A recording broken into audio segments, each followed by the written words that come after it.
5, 4,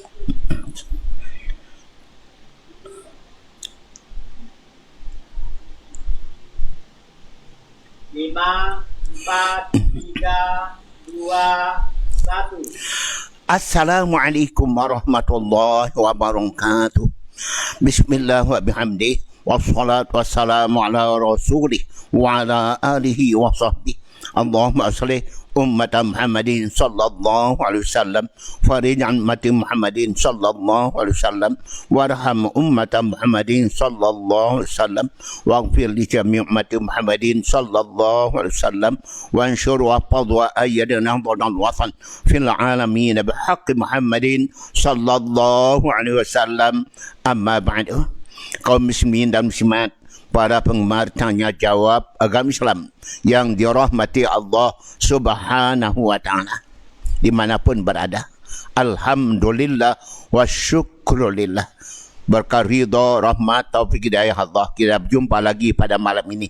Mudah-mudahan saya jumpai pengusaha bersama keluarga, tetangga dalam keadaan semuanya sehat walafiat. Amin ya rabbal alamin. Para pendengar yang dirahmati Allah, masih kita menyatakan rasa syukur kita atas HUT kemerdekaan negara kita yang ke-77 kemarin. Mudah-mudahan kita selaku bangsa yang pandai bersyukur atas nikmat rahmat berupa kemerdekaan, sehingga kita isi kemerdekaan dengan amal saleh, amal ibadah. Sebagai rasa syukur kita pada Allah, la in syakartum la azidannakum wa la in kafartum inna adzabi lasyadid. Apabila kalian bersyukur atas segala nikmat, maka nikmat Allah akan bertambah pada kita. Baliknya, kalau kita kufur nikmat, tidak mensyukuri nikmat, maka berarti kita ngundang datangnya azab Allah di negeri kita. Oh, na'udzubillah min dzalika. Para pendengar yang dirahmati Allah, PBB berapa waktu yang lalu mengatakan, Perserikatan Bangsa-Bangsa, bahwa abad 21 sekarang ini adalah abad kegelisahan, abad keresahan. Ilmuwan Amerika juga demikian katanya, bahwa abad-abad sekarang ini, tahun-tahun sekarang ini adalah abad manusia gelisah, resah, stres, depresi, frustasi. Okay? Bahkan ada yang sampai bunuh diri dan sebagainya karena tidak tenang batin jiwanya. Galau dan seterusnya, putus asa. Bagaimana cara kita menghindarkan diri kita daripada keresahan tersebut? Islam memberikan jalan supaya kita tidak jadi orang resah, gelisah, stres, depresi, galau, panik, yang ujung-ujungnya kadang-kala sampai bunuh diri atau bunuh orang. Ada 10 cara kiat supaya kita tidak jadi orang yang gelisah, resah, stres, depresi, galau. Yang pertama, yaitu dengan cara solat kita teratur. Solat yang teratur. Allah berfirman, innal insana khuliqa halu'a, la masahu syarru jazu'a, wa idza masahu khairu manu'a lam sallin. Manusia cipta sukanya berkeluh kesah. Dapat kenikmatan, maka mereka menjadi pelit bakhil. Dapat musibah sulitan, mereka menjadi putus asa. Kecuali yang tidak demikian stabil jiwanya, mentalnya, dalam situasi apapun, hanya orang-orang yang solatnya dengan teratur, solat yang teratur. Mari kita mantapkan solat kita, supaya kita terhindar pada keresahan, kegelisahan. Apalagi kemarin, waktu corona, COVID-19, apalagi sebelumnya, kita di daerah NTB, terjadinya gempa bumi berkepanjangan. Kita semua gelisah, resah waktu itu. Sekarang ada kegelisahan. Hadapi tahun 2023, menurut para ahli ekonomi akan terjadi, yaitu dan ekonomi dunia akan jatuh, bangkrut ekonomi dunia. Banyak negara-negara yang bangkrut karena keadaan ekonomi dunia yang depresi. Karena itu resesi. Karena itu mari kita pada banyak berdoa kepada Allah.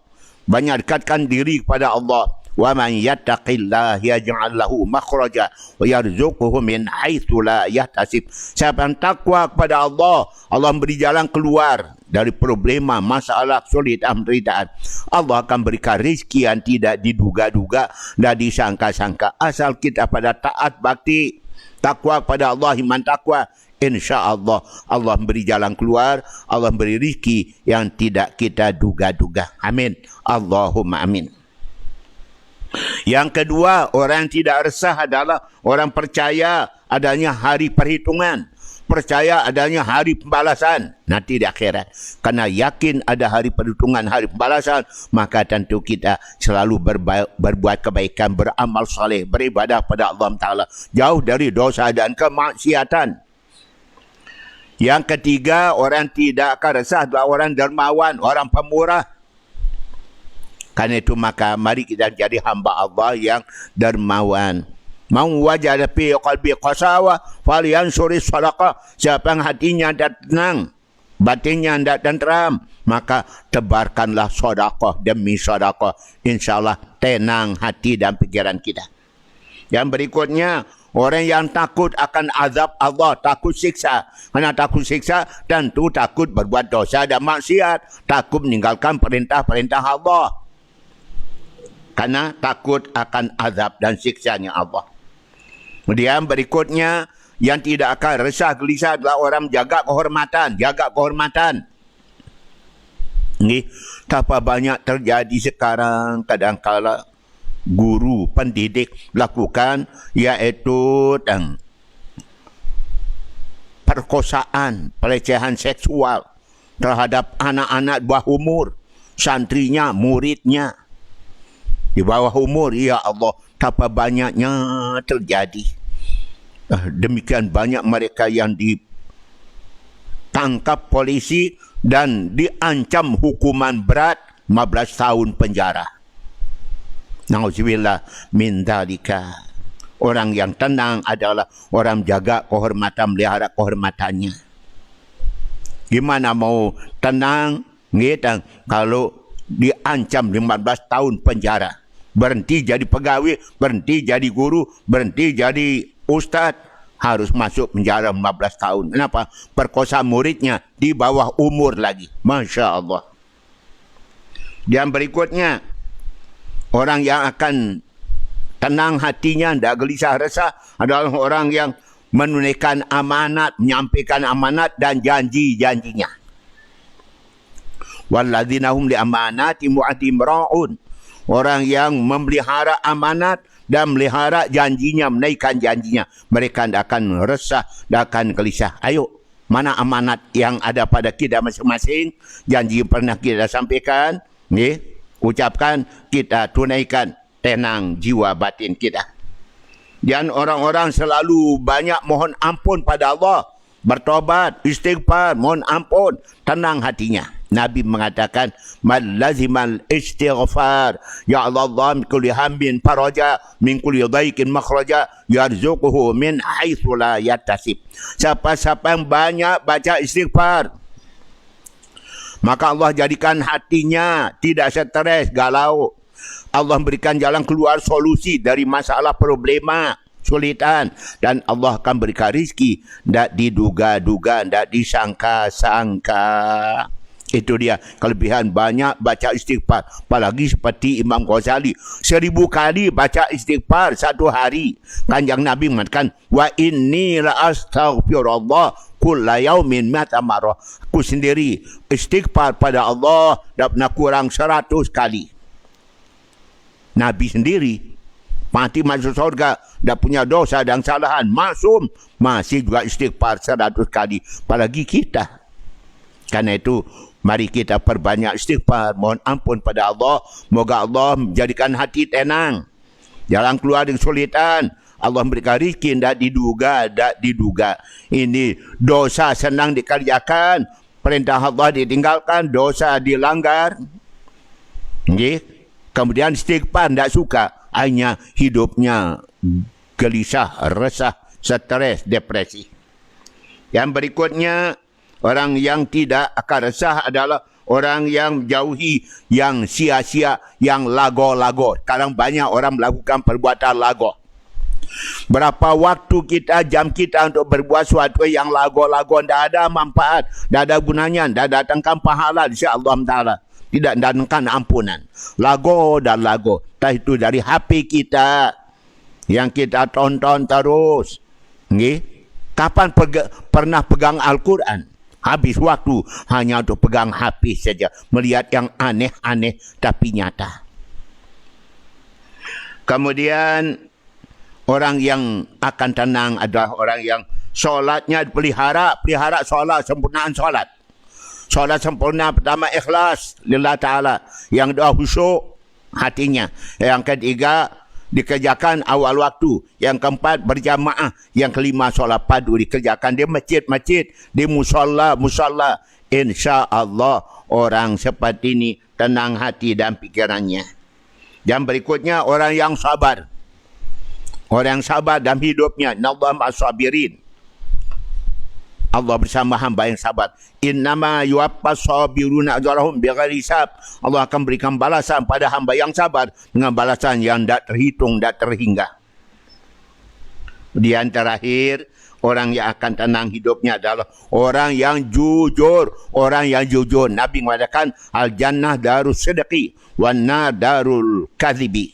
Syurga rumah orang jujur, sedangkan neraka adalah rumah orang-orang yang bohong. Bannasidqatu ma'nina wal kadhiba riba. Sungguhnya kejujuran itu membawa ketenangan dan sungguhnya bohong itu membawa kegelisahan, kegalauan. Itu sabda Nabi SAW. Mari kita pada jujur semua, biar hidup kita jadi tenang, tidak gelisah, tidak resah, yang ujung-ujungnya minum baygon sayang, itu yang akan terjadi. Nauzubillah min dzalika. Baik para pendengar yang dirahmati Allah Ta'ala, makasih kepada Ibu Sumi kiriman pulsanya. Terima kasih bila hari Ibu M. Syafi juga. Mudah-mudahan Allah membalasnya.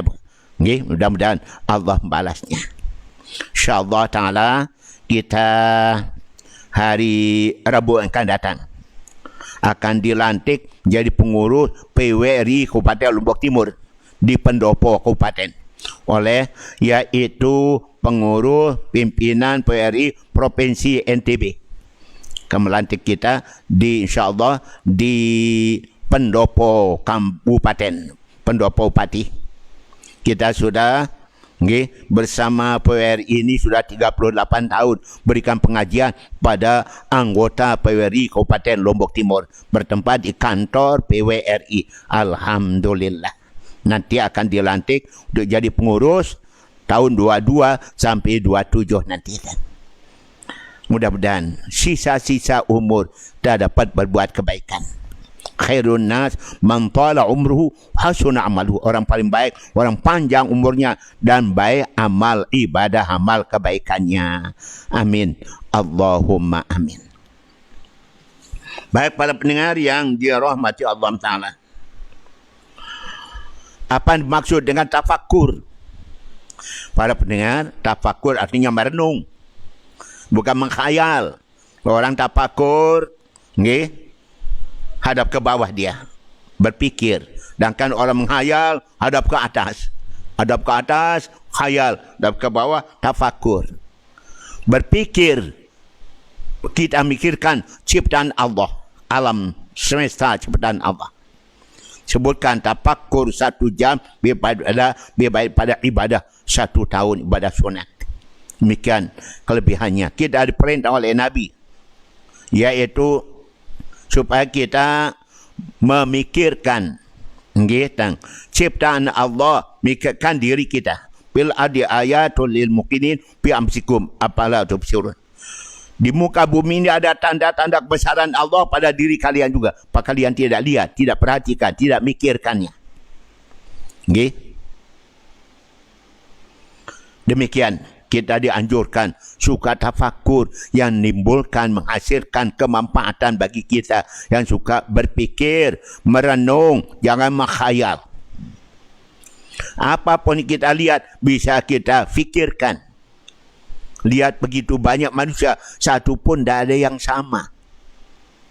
Masya Allah, di situ kita dapat yakin akan kebesaran kekuasaan Allah Subhanahu wa Ta'ala, sehingga menambah keimanan, ketakwaan kita kepadanya. Amin. Gimana hukumnya kita mandikan anjing? Karena kita sebagai pekerja pada majikan kita yang melihara anjing di Malaysia. Ya karena anjing najis mughalazah, ya kita tetap najis dong. Tiap kita mandikannya, nanti kita mau sholat, mau bersih, suci, kita harus nyertu, bersihkan diri dari najis anjing, yaitu tuhuru ina yahadikum da walau qafihil kalbu an yakjalu amarat ulahun nabitur. Sucinya bejana kalau kena jilatan anjing, dibasuh 7 kali, salah satu bercampur dengan tanah. Itu juga kita mandikan anjing. Karena kita bekerja pada kebetulan orang Cina yang melihara anjing. Mudah-mudahan pelunggu kami tak ada yang bekerja pada orang melihara anjing, enggak anda tugaskan tukang mandikan anjingnya. Kasihan tak ada yang suci, pakaian tak suci, badan tak suci. Ya Allah, tiap hari harus mandikan anjing. Kemudian bagaimana kaifiatnya sujud tilawah? Sujud tilawah adalah sujud sunat apabila kita baca ayat-ayat sajadah. Sunat sujud tilawah sekali bagi orang yang membaca ayat sajadah. Sajada wajhiya lilladzi khalaqahu sawwarahu syaqqa sam'ahu wa basarahu bihaulihi wa quwwatihi ta'ala. Itu kita baca kalau kita sujud tilawah. Dalam solat juga tetap kita dianjurkan sujud tilawah. Kalau imam sujud tilawah dan makmum harus ikut. Ikut. Kalau tidak ikut, berarti kita mufarakah dari imam. Harus berniat keluar dari imam. Gimana hukumnya orang yang ibadah tapi dia suka berbuat dosa besar? Para pendengar, Allah berfirman, "Faman ya'mal mithqala dzarratin khairan yarah, wa man ya'mal mithqala dzarratin syarran yarah." Siapa berbuat yaitu kebaikan sebesar, kata orang, biji sawi, besar debu, sebesar zarah. Ya, zarah artinya semut paling kecil. Sebesar itu kebaikan kita, pasti kita akan terima melihat pahalanya. Tapi sebaliknya, siapa berbuat kejahatan besar biji sawi, zarah, semut kecil, maka dia akan terima juga balasannya. Jadi, orang yang berbuat dosa besar dapat balasan atas dosa besarnya, dan juga orang yang yaitu berbuat kebaikan akan dapat balasan atas kebaikannya. Nggih, wa may ya'mal su'an yujzabi. Siapa yang mengerjakan kejahatan, dia akan dapat balasan dari Allah Ta'ala.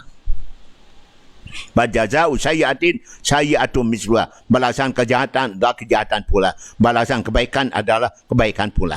Hal jaza'ul ihsan ilal ihsan. Pasti balasan kebaikan itu adalah berupa kebaikan. Jadi kebaikan dapat pahala, kejahatan dapat dosa. Nanti akan ditimbang mana banyakan, mana beratan. Mudah-mudahan lebih banyak pahala daripada dosa.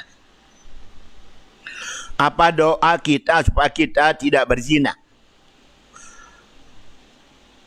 Kita pokoknya hindarkan diri pada perbuatan zina. Kita mohon pada Allah kerana kita diselamatkan daripada tipu daya. Tipu daya hawa nafsu dan syaitan terkutuk, syaitan iblis. Apa-apa doanya? Ya Allah, kami mohon padamu ya Allah, kiranya kami dihindarkan daripada tipu daya syaitan iblis dan tipu daya hawa nafsu kami yang terkutuk ya Allah. Seperti itu, okay? Yang penting jauhkan daripada dosa zina. Okay? Mudah-mudahan kita ingat betapa besar dosanya berbuat zina tersebut. Okay? Kemudian, gimana caranya kita hindarkan was-was dalam solat, dalam mandi, dalam berudu? Orang was-was berarti dia dipermainkan oleh syaitan iblis. Jangan kira itu rutin terus. Was-was dari syaitan dalam solat, dalam mandi, dalam wudu. Jadi solatnya tidak selesai-selesai. Bisa jadi solatnya berjam-jam. Tak selesai. Demikian pula mandinya. Bisa jadi 2 jeding. Belum selesai mandinya. Bisa jadi berwuduknya sampai 1 jeding. Air dipakai untuk berwuduk. Kenapa? Karena selalu was-was. Was-was itu dari syaitan. Bacalah Qul a'udzu birabbin nas malikin nas. Pak kita jangan was-was. Kemudian berikutnya, gimana hukumnya anak sejak akil balik selalu berbuat dosa? Mulai akil balik dia berbuat dosa, maka dicatat dosanya. Okay? Karena manusia sejak akil balik sudah diperhitungkan. Kalau dia berbuat baik dapat pahala, kalau dia berbuat dosa maka dapat kejahatan dosa. Karena itu maka kiranya sebelum akil balik sudah dapatkan didikan agama. Baik di sekolahnya, di madrasahnya, dalam keluarganya, di tetangganya. Supaya dia berbuat kebaikan sejak dia akil balik. Karena sudah mulai diperhitungkan dan mulai dicatat oleh kiraman katibin. Pahala dan dosanya sejak akil balik. Biasanya berapa umurnya? 15 tahun. Kalau laki, kemudian bisa jadi menstruasi kalau perempuan. Kalau tidak menstruasi, maka juga 15 tahun. Akil baliknya perempuan, akil baliknya laki-laki 15 tahun. Kecuali kalau mimpi yang laki atau menstruasi bagi yang perempuan. Sejak mimpi atau sudah akil balik. Di mana kita bina ikatan batin antara anak dan orang tua. Para pendengar, tentunya kita sebagai orang tua senantiasa mencurahkan kasih sayang kita kepada anak-anak kita, pada keluarga kita. InsyaAllah anak pun akan sayang, hormat kepada orang tuanya. Orang tua mencurahkan kasih sayang. Nabi bersabda, Ahibbu sibyan warhamuhum. Cintailah anak-anak dan kasih sayangilah mereka anak-anak. Dengan demikian nanti anak sayang pada kita, kerana kita sayang kepada anak. Itu dia. Okay? Man la yarham la yurham. Siapa tidak sayang pada anaknya, ia tidak akan disayang Allah Subhanahu wa ta'ala. Demikian. Okay? Gimana hukum seorang istri hamil tapi ia tidak mau puasa? Boleh kalau ada alasannya. Seorang istri hamil yang tidak berani puasa, takut nanti akan mencederai anak dalam rahimnya. Maka dia boleh tidak puasa. Nanti diqadha setelah melahirkan. Tapi karena khawatir anaknya cacat dan sebagainya, wajib qadha, wajib fidyah, wajib qadha, wajib fidyah. Demikian, boleh tidak puasa. Tapi nanti wajib qadha, wajib fidyah. Kerana khawatir anaknya tidak sehat dalam rahimnya. Baik, zina dengan pacar. Kemudian dia bertobat. Apa diterima? Tobatnya. Diterima solatnya juga. Kalau betul-betul tobat nasuha, maka Allah Maha menerima tobat nasuha hambanya. Ya ayyuhalladzina amanu tubu ilallah taubatan nasuha. Hai orang beriman, tobatlah kamu kepada Allah dengan tobat. Asa rabbukum an yukaffira ankum sayyi'atikum. Ya Tuhanmu akan hapuskan dosa-dosamu. Yudkhilakum jannatin tajri min tahtiha. Allah masukkan kalian dalam surga ngalir sungai di dalamnya. At-taibu minadz dzambi kama la dzamba lahu. Orang tobat dari dosa seperti orang tidak pernah berbuat dosa sama sekali. Karena itu benar-benar tobat nasuha. Nabi menasihati kita. Ya Yuhannas tubu ilallah qabla an tamutu. Hai manusia, tobatlah kalian pada Allah sebelum kalian mati. Badiru bil a'mali salihati qabla an tastagilu. Segeralah beramal soleh, beribadah sebelum kalian sibuk. Tak sibuk dengan nasihat teruk atau kerana keluarga dan sebagainya. Wasilul ladzi bainakum baina rabbikum kasrati dzikrikum lahu ta'ala. Hendaklah kalian selalu nyambung hubungan dengan Allah. Dengan banyak-banyak zikir kepada Allah. Banyak zikir kepada Allah. Kemudian, waqtiru sadaqah. Bisir wal alaniyah. Perbanyak sedekah dengan terang-terangan maupun sembunyi-sembunyi. Tun saru, tun baru, tun jaku. Niscaya kalian akan ditolong oleh Allah. Kalian akan diberikan cukupan oleh Allah. Dan kalian akan diberikan tambahan rizki oleh Allah kalau kalian suka bersedekah. Tentu dengan ikhlas. Itu dia. Okay? Amin. Allahumma amin. Demikian. Kemudian kalau kita berwuduk, apakah batal wuduk kita bersentuhan dengan suami kita? Jelas dong batal. Okay? Wuduk kita batal sentuhan suami isteri. Okay? Aula mastum nisa, sentuhan dengan perempuan. Maka kecuali dengan ibu kita, anak kita, nenek kita, bibi kita, ya. Mertua kita tidak batal. Dengan isteri pasti batal. Ya, okay.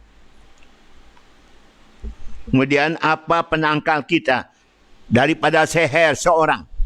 Ya, baca ayat kursi saja. Baca ayat kursi banyak-banyak, sering-sering. Nabi mengatakan, siapa yang selalu baca ayat kursi di rumahnya, maka jin, syaitan, orang seher tidak akan masuk ke rumah orang selalu membaca ayat kursi di rumahnya. Itu dia. Okay? Imam tak baik bacaannya. Dan juga tak baik akhlaknya. Dua-duanya tidak boleh terjadi. Imam harus baik bacaan. Ya ummul qauma aqra'uhum lil Quran. Jadi imam bagi kaum adalah orang paling baik bacaan Qurannya, paling fasih, paling qari. Dan yang kedua, tentu akhlaknya baik, akhlaknya mulia, akhlaknya terpuji. Kalau dulu pernah buat salah, ya sudah taubat nasuha. Oh dah, nggih, taubat nasuha. Sekarang dia sudah jadi orang baik, ya silakan. Akhlaknya sudah baik, bacanya sudah bagus, silakan jadi imam. Silakan dia boleh jadi imam, baik jadi imam. Bagaimana cara solat sunat hadiah bagi mayat? Mayat yang baru masuk kubur malam pertama. Dilakukan solat sunat hadiah oleh keluarganya. Okay? Antara maghrib dan isya. Malam pertama almarhum ada dalam kubur. Kami punya jamaah meninggal dunia sangat mendadak. Paginya dia hadir di tempat kami. Hadir pengajian. Selalu hadir pengajian. Di tempat kami memberikan pengajian tiap pagi. Jalan kaki, pakai tongkat. Sama anaknya. Agak renggang. Tapi dia tetap hadir. Masya Allah. Umurnya lebih 80 tahun. Lebih 80 tahun. Namanya Papu Aceh. Papu Aceh namanya. Kemudian sekali itu dia tidak datang. Tahu-tahunya pada malam itu jam 4 pagi dia meninggal dunia mendadak. Inna lillahi wa inna ilaihi raji'un. Karena takut rajinnya ngaji, hadir ngaji. Maka saya katakan dia meninggal dunia dalam keadaan rajin ngaji. Nabi bersabda, man ja'u ajalu wa huwa yatubul ilma laqi Allah walam yakun bainahu wa bainan nabiy la darajatun nubuwah. Siapa-siapa yang meninggal dunia datang ajalnya dalam keadaan dia rajin ngaji. Hanya satu pagi tidak hadir ngaji. Dia besok akan berjumpa dengan Allah di hari kemudian. Dan Allah tempatkan dia dalam surga bersama Nabi Rasul-Rasul setingkat di bawah tempat Nabi dan Rasul. Tu orang mati untuk ilmu paling mulia kematiannya. Dan biasanya seorang meninggal dunia menurut hobinya. Okay? Almar'u al-muslimu yamutu ala hobbi. Orang mukmin meninggal dunia menurut hobinya. Yang hobinya ngaji, mati ngaji. Hobinya berjamaah, mati berjamaah. Yang hobinya berdakwah, mati berjamaah. Yang hobinya baca Quran, mati baca Quran. Yang hobinya sedekah, insyaAllah mati sedekah. Menurut hobi. Tapi sebaliknya, yang suka nginam beram, mati nginam beram. Suka narkoba, mati narkoba. Suka berjudi, mati berjudi. Yang suka kebut-kebutan, trek-trekan, mati trek-trekan. Silakan. Tinggal pilih, mau mati apa? Dan kita mati dalam kebaikan. Karena memang hobi kita berbuat kebaikan. Amin. Allahumma amin. Demikian. Jadi solat sunat hadiah itu dianjurkan pada malam pertama almarhum ada dalam kubur. Lakukan solat sunat antara maghrib dan isya. Kita lakukan kemarin. Solat sunatnya yaitu ada 2 rakaat. Rakaat pertama kita baca Alhaakumut Takatsur. Kemudian tambah dengan ayat kursi. Kemudian kita baca suratul Ikhlas 11 kali. Rakaat kedua sama. Habis Fatihah, At-Takatsur, ayat kursi, Qul huwallah 11 kali. Dengan niat tadi solat sunat hadiah. Setelah kita salam, kanan, kiri, kita baca Allahumma inni sholaitu hadhi sholah wa anta ta'lamu ma urid Allahumma ba'atha wa ba'a ila qabri fulan bin fulan. Maka malam itu juga Allah mengutus malaikat menghibur almarhum dalam kuburnya. Demikian terangkan dalam hadisnya. Alangkah indahnya tiap orang Islam melaksanakan sholat sunat seperti ini. Agar supaya keluarga, famili, kerabat, umat Islam meninggal dunia, malam itu dia ada dalam kubur, malam pertama, mereka dapatkan yaitu rahmat dari Allah Ta'ala. Amin. Allahumma amin. Gimana hukumnya istri dirujuk suami, tapi dia tidak mau pulang? Sahkah? Tentu wajib pulang kalau dirujuk masa iddah. Iddah raja'i, talak 1, talak 2 masih iddah, dirujuk suami wajib kembali. Kalau tidak berarti dia istri yang durhaka, istri yang nusuz. Dosa hukumnya istri tidak mau pulang padahal sudah dirujuk oleh suaminya. Karena itu suami pandai merayu supaya dia mau pulang. Apa fungsi pada sujud sahwi? Sujud sahwi adalah sujud kerana lupa. Jadi menutupi kekurangan kerana lupa. Lupa baca qunut subuh. Lupa tahiyat awal. Maka diganti dengan sujud sahwi. Untuk menutupi kekurangan kita tidak qunut atau tidak yaitu tahiyat awal. Demikian. Sujud sahwinya 2 kali. Subhanallah la yanamu wa la yashu. 2 kali sujud. Setelah itu baru kita salam. Demikian tu menutupi kekurangan kita karena tadi lupa. Bahkan andai kata umpama sengaja tidak kunut, sengaja tidak tahiyat awal, tetap disunatkan sujud sahwi 2 kali. Baik,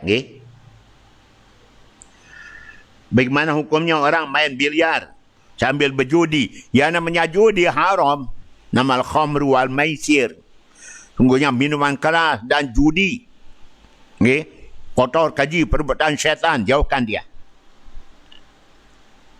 Dan gimana hukumnya?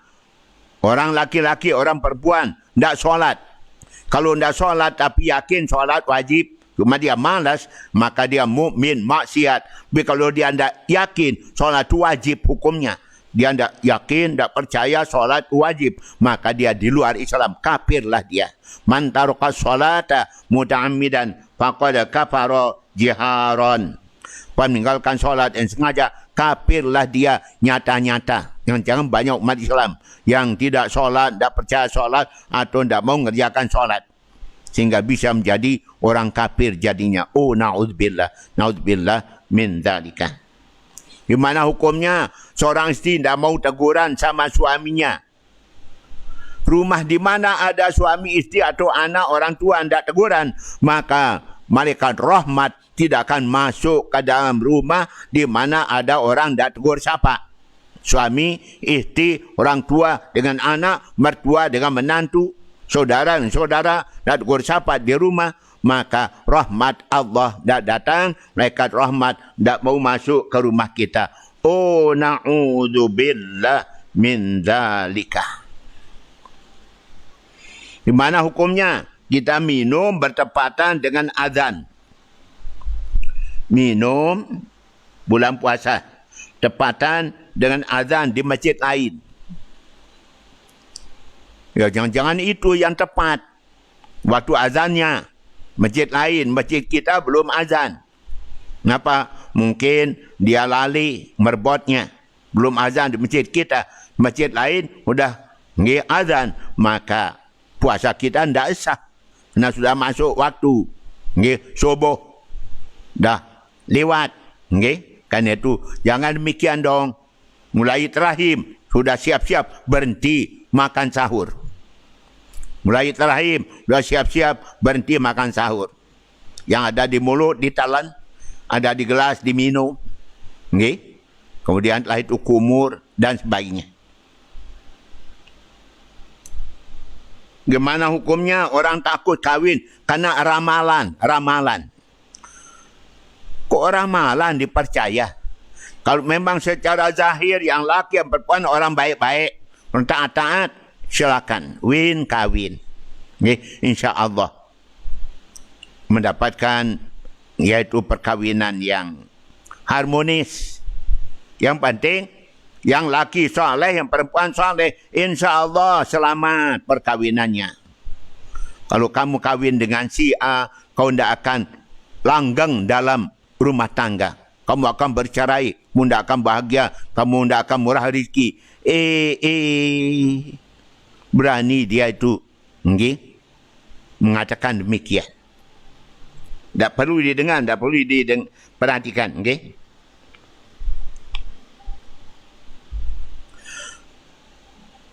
Ada anak laki kembar, lahir kembar.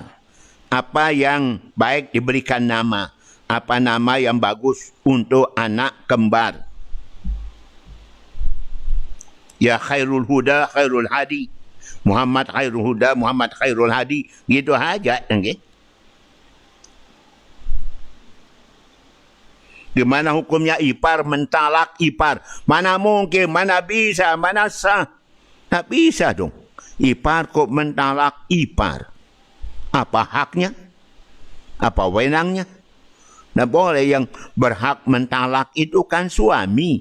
Talak istrinya, orang lain tidak sah. Mertua pun juga tidak benar. Tidak jatuh. Yang jatuh talaknya suami pada istri. Itu dia. Itu pun harusnya di pengadilan agama. Bolehkah kita pakai ayat lain? Solat sunat taubat. Boleh. Tidak mesti. Bismillahirrahmanirrahim.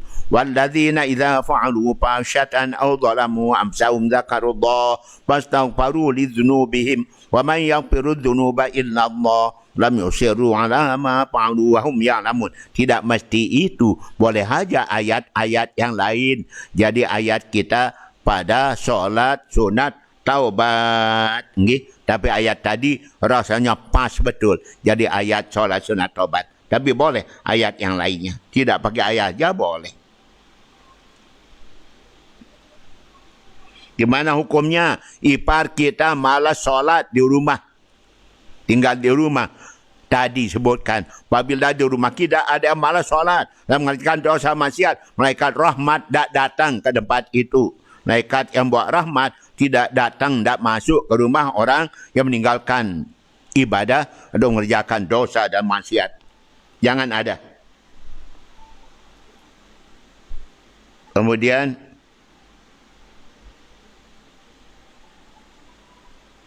Apa lagi?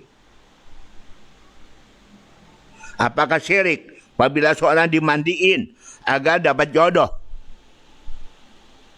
Kenapa harus syirik? Okay?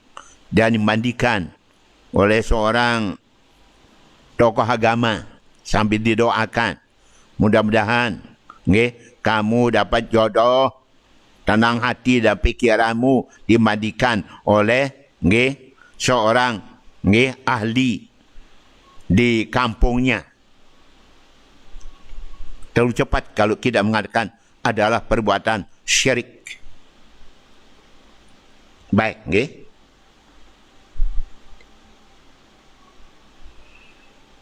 apakah solat yang kita tinggalkan harus fidyah atau harus qadha saja? Para pendengar, solat kita tinggalkan wajib qadha dan wajib qadha. Man nama an salatin aw nasiha saliha hina yadhkura. Siapa tiduran pada solat, lupa pada solat, dia kerjakan kapan dia ingat. Bukan di fidyah. Puasa di fidyah bisa jadi. Kalau solat di qadha. Walaupun ada juga mengatakan maaf. Bismillah. Ada juga mengatakan andai kata seorang meninggal dunia, ada solat tinggalkan. Ada mengatakan diqadhakan solatnya, ada mengatakan difidyahkan solat yang tinggalkan oleh almarhum. Itu ada pendapat yang demikian. Diqadhakan oleh keluarga atau difidyahkan oleh keluarga, solat tinggalkan oleh si almarhum, almarhumah.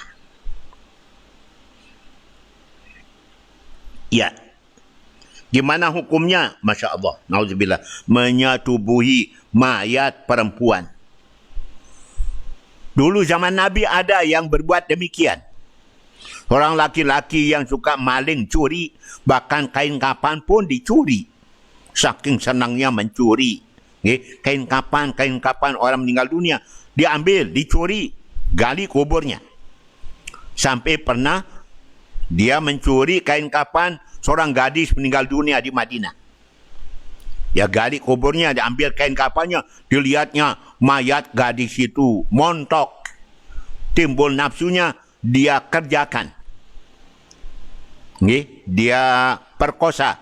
Mayat gadis sudah meninggal dalam kuburnya itu. Apa yang terjadi?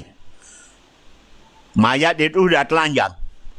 Seakan-akan mayat itu bangun sambil mengatakan, hai orang durjana, terkutuk engkau dah membiarkan saya telanjang di hadapan Allah dan kau perkosa aku dalam keadaan junub, kau biarkan aku di hadapan Allah Ta'ala. Terkutuk engkau, hai manusia berdebah.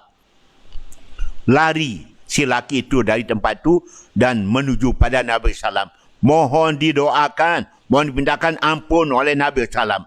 Nabi tidak sanggup. Kenapa? Karena sudah terlalu kelansotan. Laki-laki itu mayat diperkosa, bahkan dicuri kain kapannya, nggak biarkan mayat itu telanjang dalam kuburnya. Ini kan betul-betul kelansotan, keterlaluan. Nabi tidak mau memintakan ampun pada Allah. Datang Jibril, ya Rasulullah, kenapa engkau tidak menerima kehadiran laki-laki itu? Ia sudah terima taubatnya oleh Allah Subhanahu wa Ta'ala. Demikian. Baik, gimana cara kita agar tegar hati menghadapi problema? Tadi sudah kita sebutkan. Apa yang harus kita lakukan biar kita menghadapi problema? Dengan tegar hati. Mantapkan iman dan takwa kita kepada Allah Ta'ala. Tawakal, sabar menghadapinya.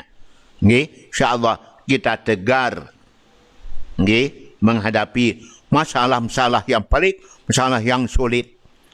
Perbanyak solat sunat, banyak doa, baca Quran, sedekah, insyaAllah tenang hati menghadapi masalah.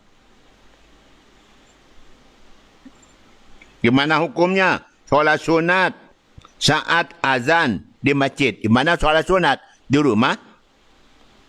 Boleh. Berarti sudah masuk. Kita kerjakan qabliyah. Tapi kalau kita ada di masjid dan azan di masjid, maka jangan solat sunat dulu.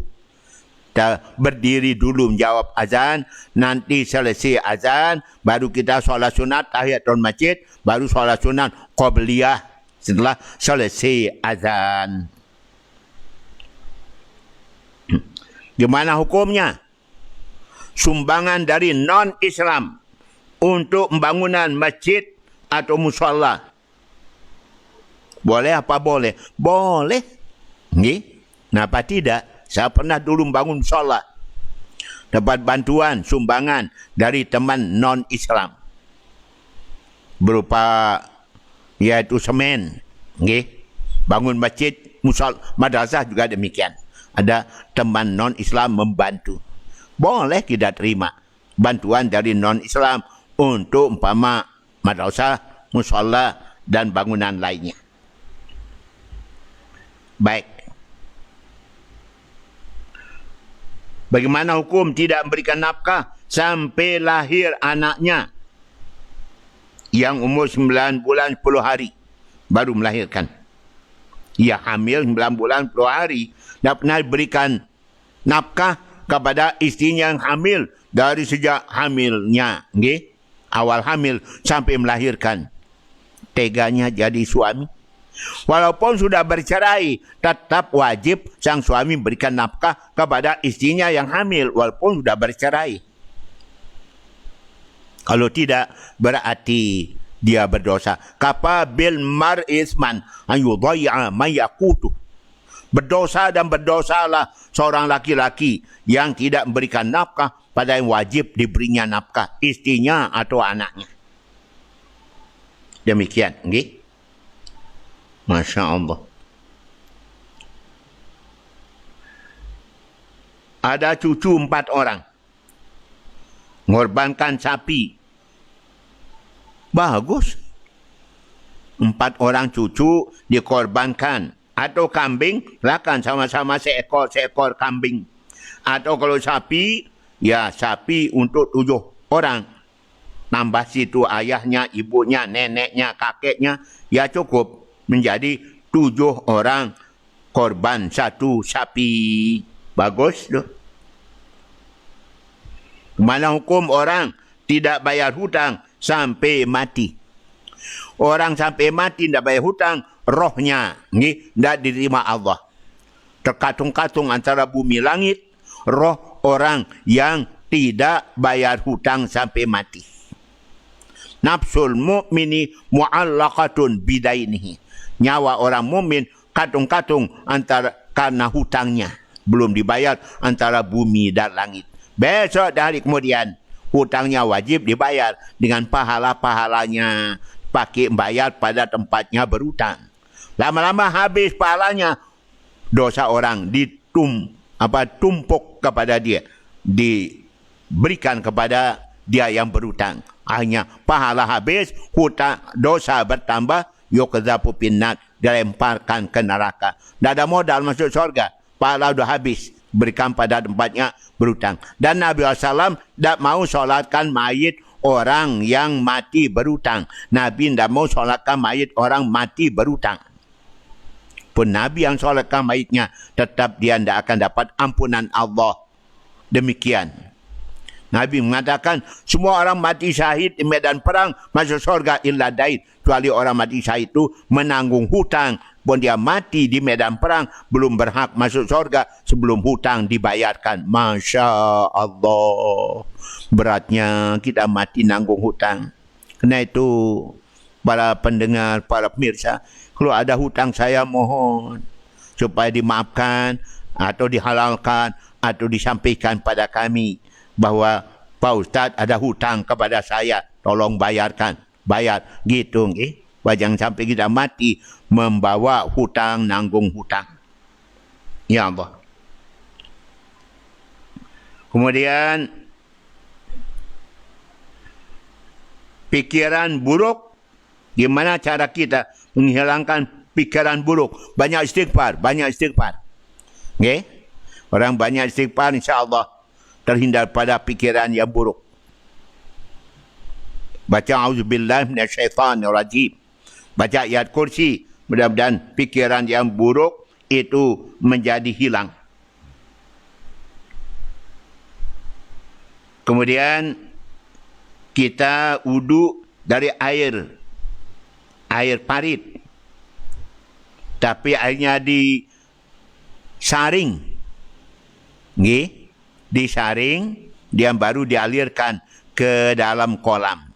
Kalau airnya bersih, tidak bau dan sebagainya, ya boleh pakai wudu. Tapi nantiasa tidak pas. Nggih, kita pakai berwudu, mandi, bersuci, air dari parit yang kotor, banyak kotoran, walaupun disaring, tetap masih ada kuman-kuman penyakitnya di situ. Karena itu alangkah indahnya air yang kita pakai, air yang dijamin bersihnya, tidak dari air parit yang kotor. Demikian, okay? Makasih kepada anda. Kita lanjut para pendengar. Assalamualaikum warahmatullahi wabarakatuh. Waalaikumsalam warahmatullahi wabarakatuh. Buat Tuan Guru, saya bertanya. Apa yang ditanyakan? Okay? Yaitu, bagaimana cara mengatasi istri yang kasar pada suaminya? Masya Allah. Istri kasar sama suami.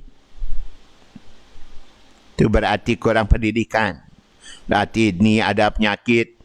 Penyakit keturunan. Kurang pendidikan agama. Kurang pendidikan akhlak dan berumah tangganya. Dari ibu bapaknya sampai dia berani ngasarin suaminya yang telah memberikan dia nafkah dan seterusnya.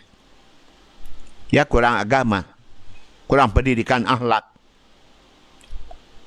Mungkin dia tidak pernah sekolah, hingga akhlaknya demikian. Nauzubillah.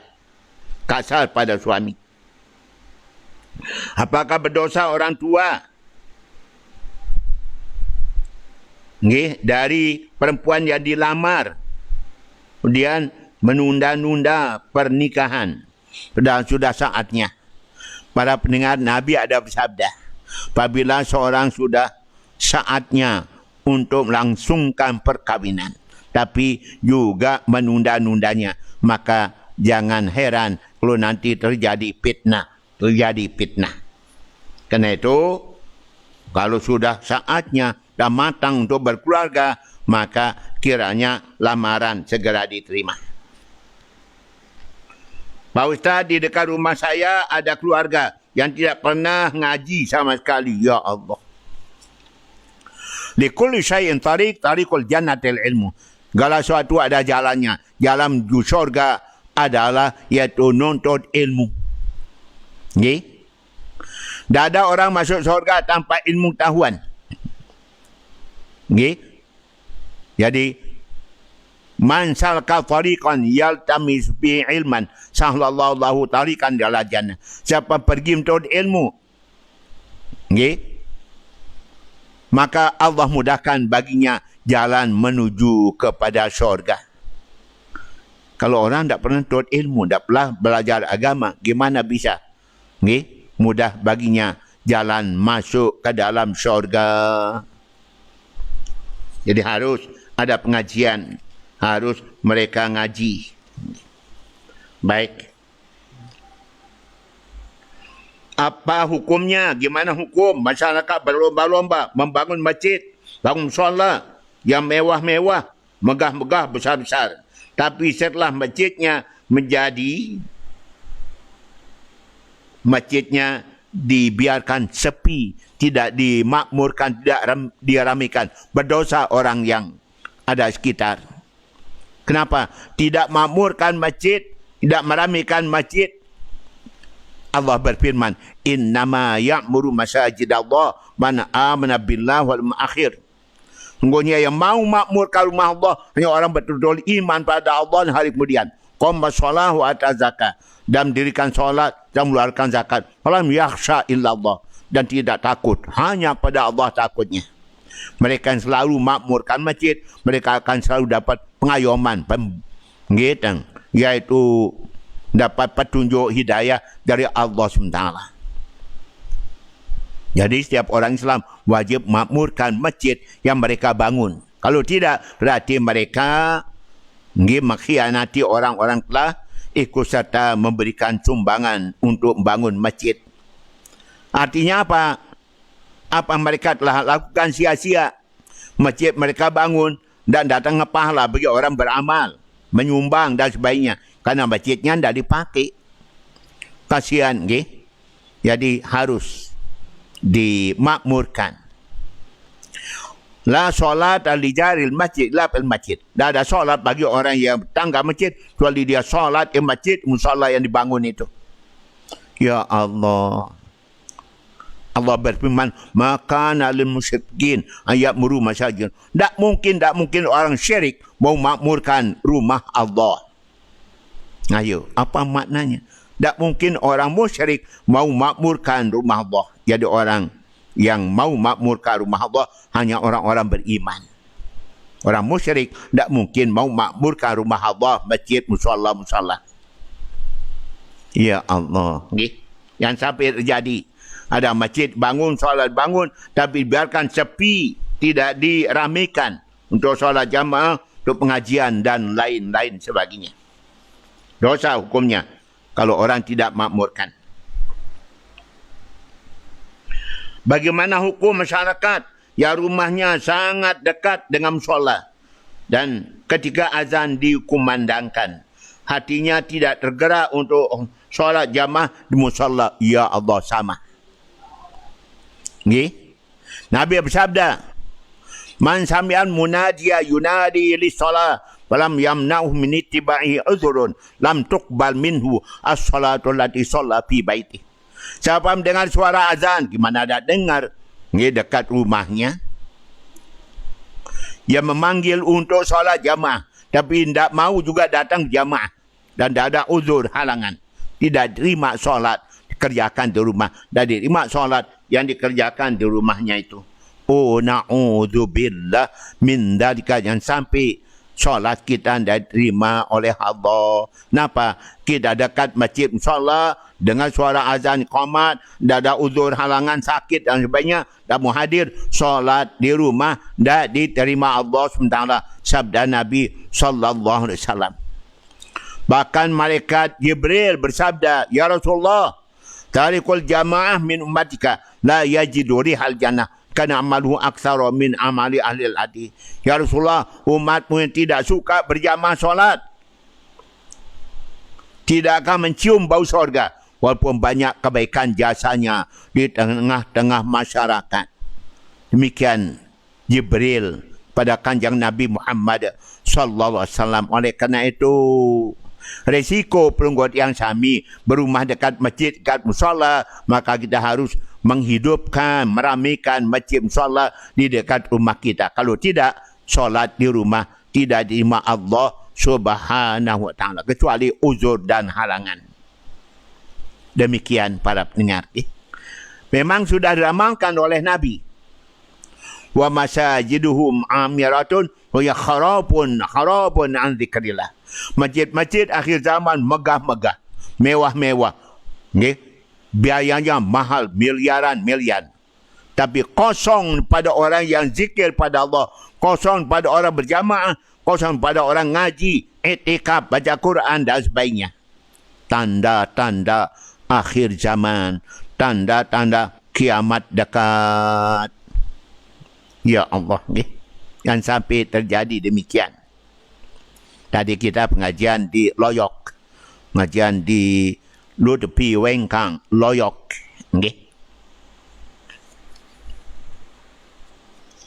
Berikutnya. Dari siapa?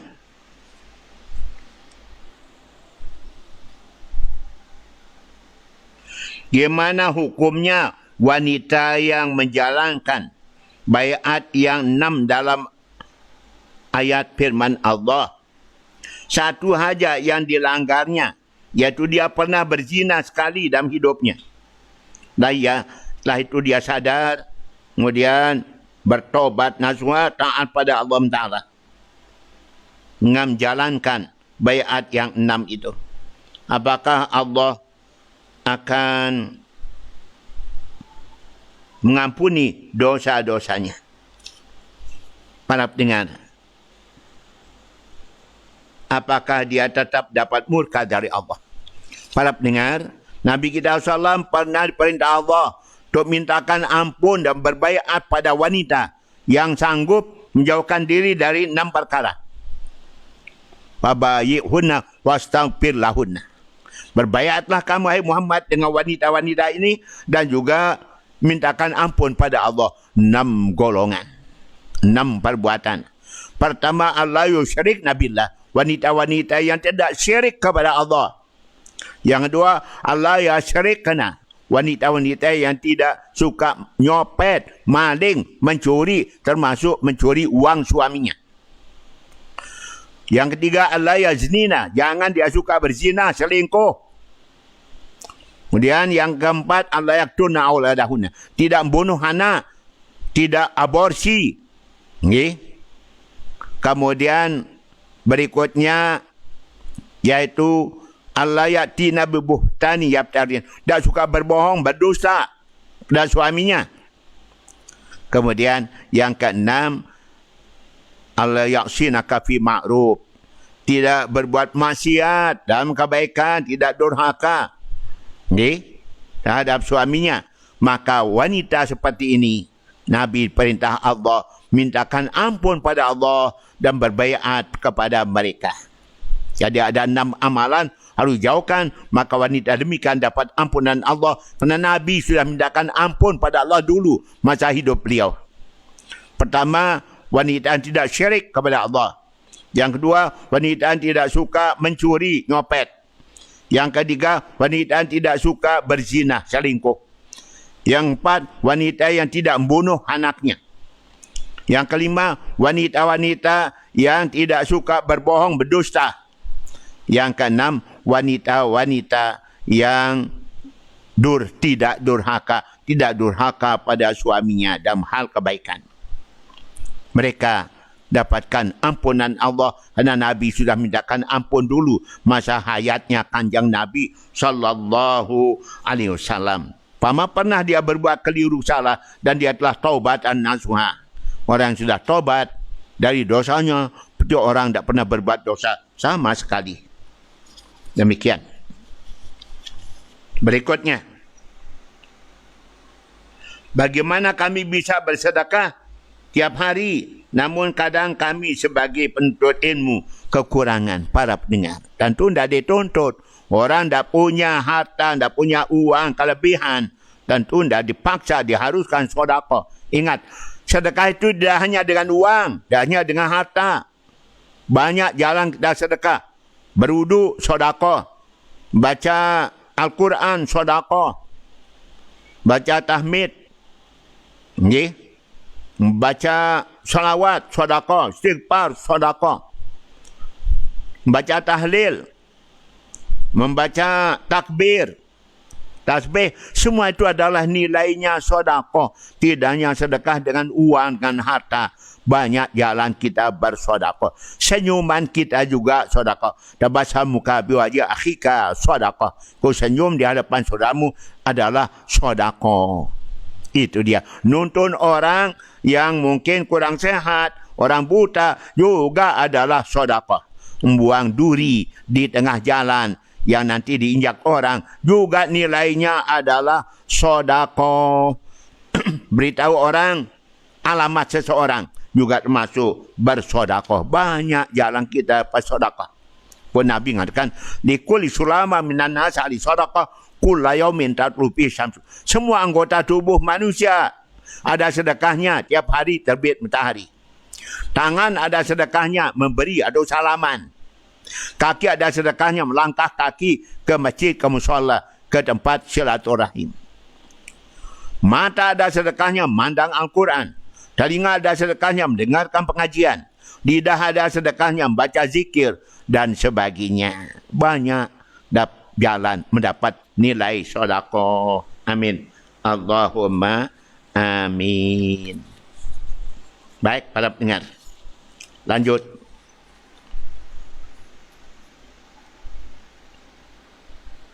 Gimana hukum seorang isteri dilarang suami untuk tidak pergi ke rumah seseorang. Namun suatu hari isteri tersebut diundang hiziban, hajatan oleh pemilik rumah yang ia dilarang ke rumah orang tersebut oleh suami. Namun sang isteri tersebut sudah terlanjur mengatakan ya pada orang yang mengundang tersebut. Maka isteri harus mengikuti apa perintah suaminya atau menghadiri undangan tersebut agar tidak putus silaturahim. Nabi mengatakan, ati'i zawjaki, taati suamimu yang melarang kamu keluar dari rumah. Sabda Nabi pada seorang isteri yang dilarang suami keluar rumah kemanapun, tak boleh.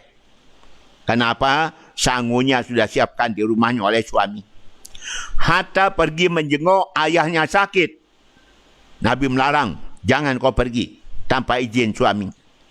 Ayahnya sakit keras, jangan pergi. Ayahnya meninggal dunia, jangan pergi. Ati'i zawjaki, taati suamimu, sabda Nabi. Sampai meninggal ayahnya, sang isteri tidak pergi. Kenapa? Karena suami tidak mengizinkan, Nabi tidak mengizinkan. Supaya dia taat pada suami. Masya Allah. Gimana hukumnya seorang bersedekah di saat suaminya tidak ada di rumah, tapi ketika sudah pulang, ia memberitahukan suaminya. Memang Nabi mengatakan, Allah sadaqanna mimali ila bini. Jangan sekali-kali isteri bersedekah dengan uang suami, kecuali dengan izin suaminya. Tapi kalau dalam keadaan ya terpaksa harus dia bersedekah, maka nanti pulang suami supaya diberitahu minta halal, tak ridhonya. Kanda sayang, mohon maaf, tadi saya sedekah dengan uangmu karena ada anak yatim, orang mengemis, minta-minta sumbangan, bantuan, tadi datang. Saya tidak tega untuk tidak menerima, tidak memberikan sedekah. Saya paksa sedekah. Minta halalnya, minta ridhonya, suamiku tersayang. Kalau suami mengatakan, tidak apa-apa deh, syukur kau dapat bersedekah, maka tentu halal, dapat pahala. Apa doa amalan perlu diamalkan oleh seorang, tidak senangi oleh seorang, agar orang tersebut disenangi? Beri hadiah. As-sadaqah hadiyatun tahabu. Sedekah itu adalah hadiah. Dalam kalian saling beri hadiah, maka niscaya kalian akan saling sayang menyayang, cinta mencintai. Tak kasih hadiah pada orang itu, insya-Allah dia senang sama kita. Siapa tidak senang dikasih hadiah? Tentu semuanya senang. Karena itu kasih hadiah biar dia sayang, cinta kepada kita. Demikian antara lain banyak jalan lain. Baik. Masya Allah. Mana pendengar kami yang jauh tempatnya, di kota Riyadh masih ada mengikutin, di kota Makkah juga, mudah-mudahan. Apa ayat yang paling utama, dibaca pada saat solat tahajud, para pendengar? Mana saja ayat kita baca, boleh saja.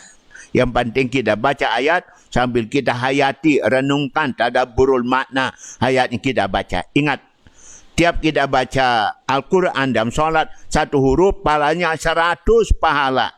Kalau agak panjang ayat kita baca, kalikan 100 pahala, berapa pahala kita peroleh. Karena itu, baca kalau solat sendirian, baca ayat yang lebih panjang. Nabi SAW pernah solat sunat. Berapa ayatnya? Rakaat pertama Nabi kita solat, ayatnya 5 juz Al-Quran.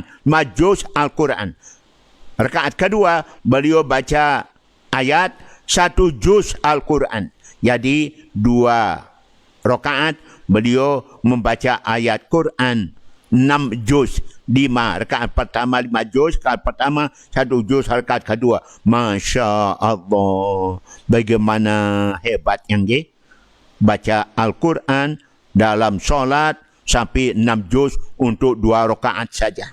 Kita mana-mana 20 ayat, 25 ayat, 25 ayat.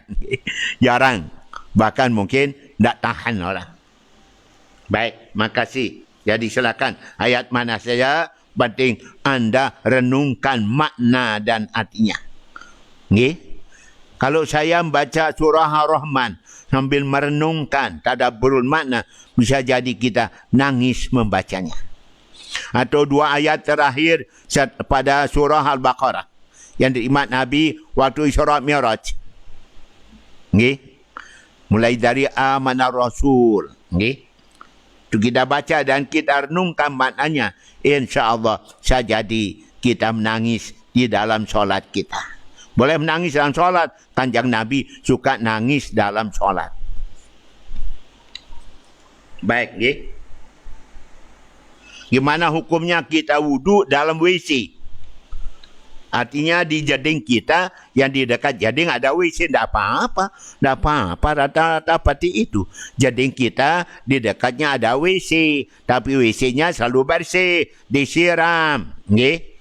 Dan kita mandi pada jeding itu. Setelah mandi kita berwudu. Tidak apa-apa.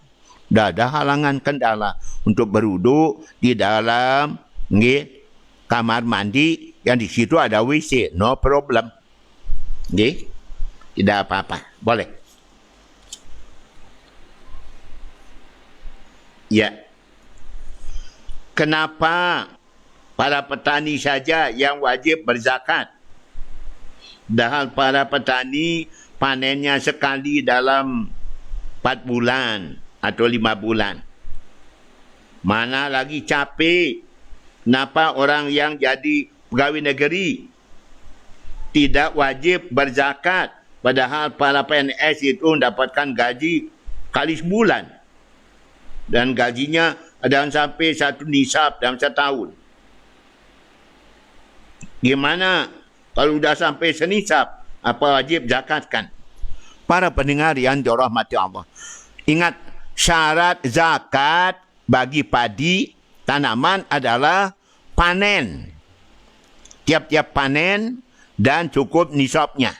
Cukup nisab dan panen. Fa'tu haqqahu yauma hasadi. Keluarkan zakatnya saat kalian panen. Panennya cukup 1 nisab. Maka keluar zakatnya 10%. Okay? Kalau 2 ton maka 2 kintal zakatnya. Kenapa para petani wajib zakat? Kenapa di situ ada barokah dari Allah. Barokah dari Allah. Walaupun banyak zakatnya, nanti balasan Tuhan akan lebih banyak dari itu. Okay? Pegawai negeri. Tiap bulan dia nerima gaji. 5 juta lah. Jadi kalau dia itu 1 tahun berapa gajinya? Okay, bisa jadi umpama gajinya yaitu 50 juta. Apakah 50 juta itu cukup nisabnya? Belum tentu. Okay? Bisa jadi belum cukup nisabnya 50 juta, 40 juta. Karena nilai uang sekarang beda dengan dulu. Harga emas 1 gram berapa sekarang? Kalau 80 gram, bisa jadi 80 juta. Maka nisabnya uang 80 juta. Gajinya pegawai tidak sampai sekian dalam setahun. Apalagi per bulan. Maka belum wajib zakatnya. Karena dia tidak cukup senisab. Karena dia tidak kumpulkan. Dia tidak tabung gajinya itu. Habis. Gitu nerima habis. Gitu nerima habis pakai belanja. Mau zakatkan yang mana? Okay? Jadi dia belum wajib zakat. Dan ke petani wajib zakat tiap dia panen apabila cukup nisabnya umpama yaitu 13 kintal. 1 ton 3 kintal. Wajib zakat 10%. Demikian kepada anda. InsyaAllah barokahnya lebih banyak bagi para petani yang mengeluarkan zakat. Okay? Lebih banyak seakan-akan. Baik. Apakah boleh orang pernah melakukan zina jadi imam? Boleh. Orang sudah tobat nasuha dulu, masa muda. Dia pernah melakukannya. Sekarang dia sudah tobat nasuha. Okay? Maka tentu boleh saja. Dulu pada zaman Nabi SAW, Ada para sahabat suka minum minuman keras dan berbuat dosa yang lainnya. Maka mereka dah taubat nasuha dengan masuk Islam. Semua yang pernah lakukan masa sebelum Islam, hapus semua dosanya. Al-Islam yamhu ma qablahu. Dengan masuk Islam seorang, terhapus segala apa yang terjadi sebelum masuk Islam. Maka dia boleh menjadi imam. Walaupun dulu pernah berbuat dosa, maksiat, pergajul, bajian, sudah taubatan nasuha. Demikian kepada anda. Lanjutnya. Apakah baik jika kita mendoakan seorang yang sudah menyakiti kita supaya dia merasakan apa yang kita rasakan? Penderitaan. Para pendengar. Tanda orang yang beriman, betul beriman. Sabda Nabi, lil mu'mini salasu alamat. Orang beriman 3 tandanya. Pertama, al-mubadarah ila ta'atillah. Segera melaksanakan taat pada Allah. Solat, zakat, puasa dan taatan yang lainnya. Segera laksanakan. Jangan tunda-tunda kewajiban. Yang kedua, an yajtanibal maharib. Tanda orang beriman, jauhkan yang haram, jauhkan yang haram. Yang ketiga, tanda orang beriman, an yusina ila man asaa ilaihi. Sanggup berbuat baik pada orang jahat kepadanya. Sanggup berbuat baik pada orang jahat kepadanya. Jadi bukan dibalas. Mudah-mudahan dia itu dapat balasan dari Allah. Dapat bencana, malapetaka. Tak boleh demikian. Nabi bersabda, Abdalul fadail. Yang paling abdal perbuatan ada 3. Anta pu'a amman zalamaka. Kau maafkan orang telah zalim, aniaya, jahat padamu. Kau maafkan dia. Antu dia man haramaka. Engkau beri pada orang pelit, bakhil padamu. Yang 3, anta silamang qata'aka. Kau nyambung hubungan dengan orang-orang yang benci padamu, mutus hubungan dengan engkau. Demikian tanda orang beriman. Sabda Nabi SAW dan amalan paling utama yang 3 tadi. Memberi pada orang pelit, yang berhubungan orang yang memutuskan hubungan, dan yaitu memaafkan orang-orang yang zalim kepada kita. Kalau sanggup, itulah perbuatan yang paling mulia di sisi Allah Subhanahu wa ta'ala. Mohon maaf.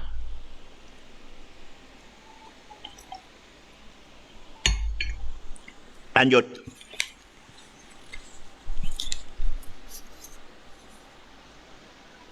Misalkan di masjid ada orang azan. Lalu kita jawab dengan sempurna azannya. Setelah selesai azan di masjid, yang lain ada suara azan juga. Apa boleh kita tidak menjawab azan yang kedua? Boleh, cukup yang pertama saja. Yang kedua, kan jawab azan itu hukumnya sunat. Jadi cukup 1 azan saja kita jawab. Yang paling awal, yang paling dekat. Yang jauhan biarlah teman yang jauhan nanti menjawabnya. Dah cukup jawab azan yang 1 saja. Karena kita mau solat. Mau solat qabliyah dan sebagainya. Yang sampai terhalang qabliyah kita karena jawab azan di tempat-tempat yang lain. 3 kedengaran suara azan. Berturut-turut 3 kita jawab azannya. Masya Allah, habis waktu untuk jawab azan. Lupa solat qabliyahnya.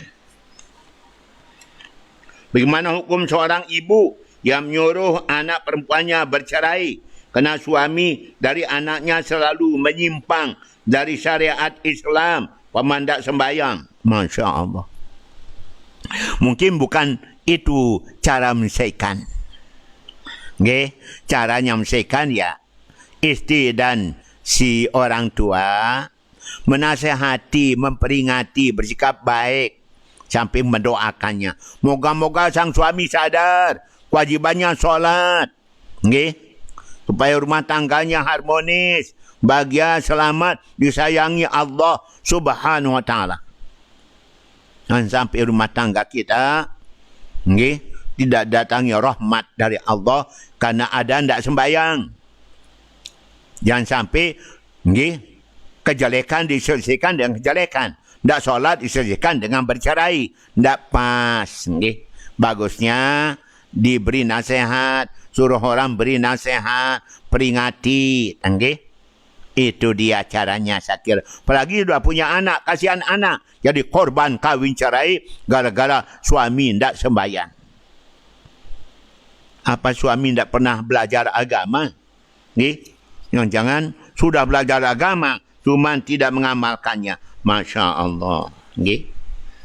Baik. Apakah boleh kita memakan ikan yang langsung dibakar tanpa membuang kotorannya? Tak boleh. Ikannya besar-besar. Ikannya mokoh-mokoh. Umpama pindang, gandor. Dibakar. Di atas kayu bakar. Dan dikeluarkan kotorannya. Maka semua daging ikan itu najis. Karena kotoran ikan yang besar tadi itu.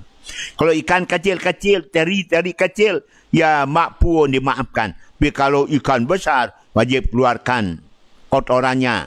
Kemudian dibasuh, baru dibakar, baru dimasak, baru rebus. Jangan bersama kotorannya, semua jadi najis. Karena kotorannya juga najis. Kotoran ikan, pindang, ikan besar, Masya Allah. Jangan gitu dong. Nanti orang mengatakan melak. Iya. Mohon diulangi doa ketenangan hati. Yang pernah dibacakan, diucapkan di Abror pada pengajian Jumat. Masya Allah. Yang mana? Yang saya ingat yaitu Bismillahirrahmanirrahim. Allahumma ja'al nafsana nafsan taibatan mutma'innah tayatan hafizah tu'minu biliqa'ika taqna'u bi'ata'ika tardha biqada'ika la hawla wa la quwata illa billahil aliyil azim. Ini doa mohon ketenangan jiwa dan batin. Atau yang diajarkan Nabi pada sahabat. Wa ma ina'udzubika minal hammi wal hazan. Wa'udzubika minal ajzi wal kasal. Wa'udzubika minal jubni wal bukhli. Wa'udzubika min ghalabatid dain qahrir rijal. Ini juga bisa jadi doa kita mohon ketenangan jiwa dan batin. Moga-moga amin. Allahumma amin. Mari kita jawab pertanyaan berikut. Assalamualaikum warahmatullahi wabarakatuh. Waalaikumsalam warahmatullahi wabarakatuh. Semoga sehat selalu Pak Ustaz. Yang mau nanya, kira-kira amalan apa yang kita baca saat kita mulai buka usaha, supaya usaha kita lancar dan barokah dari Sambalia. Para pendengar, kalau kita mulai buka usaha, kiranya kita baca Al-Quran surah Waqi'ah.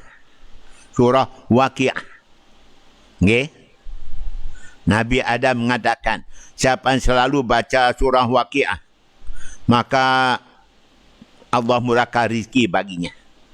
Tidak akan kekurangan rizki. Kemudian, lah itu bersedekah pada anak yatim. Sedekah kepada anak yatim.